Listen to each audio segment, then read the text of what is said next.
Many Africans are making big money in Guangzhou. Some are also finding love.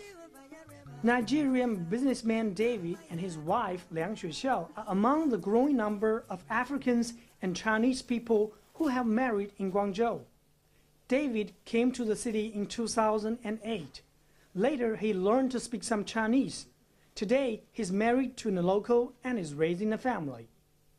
我们老家人喜欢来广州，因为有很多地方去拿货啊，有很多地方去拿货便宜啊。That's my baby. But their marriage hasn't always been easy. He struggled against many misconceptions held by her parents and their friends. They thought that foreigners cannot take care of Chinese due to the cultural background. Also, they think that most of the foreigners, they will only come to China, they will stay sometimes and go back and forget the wife they married in China. In addition to my parents, many of my friends were pessimists. They thought it was impossible to marry an African man. But their love was strong, and eventually they won over their naysayers. Mixed marriages between Africans and Chinese still face plenty of bumps.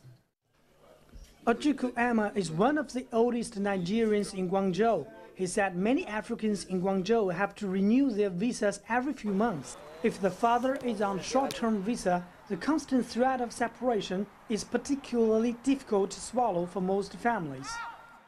Nigerians, we have 400 to 500 marriage, Nigerian Chinese family.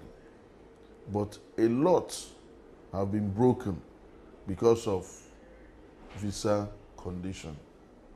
And that is why you see some of the Nigerian Chinese wife without the husband. Emma says these mixed marriages have produced over 500 children in Guangzhou. Life is difficult for these kids. Emma also has a Chinese wife and sees the tough time he faces in school. Even in school, I have changed almost 4 schools for him because of that.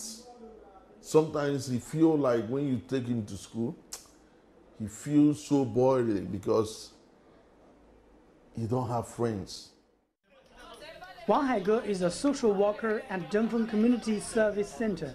They provide counseling and advice for foreigners, mostly Africans. One of the questions these mixed children face is that some of the students at the school often laugh at them because of the color of their skin. They look like the color of chocolate. Another problem is that many children cannot go to school because they lack household registration. Professor Liang Yucheng has been studying Africans in Guangzhou for years. He shares with us some of the lessons he's learned. Due to the lack of proper education on race, some people view these children in stereotypical ways. This includes distrust and fear. This is a kind of racial discrimination. Every Sunday, most African Christians go to church and pray. Here we can see many mixed families and their children. Experts say more education on racial equality will be needed for some Chinese parents and their children at school.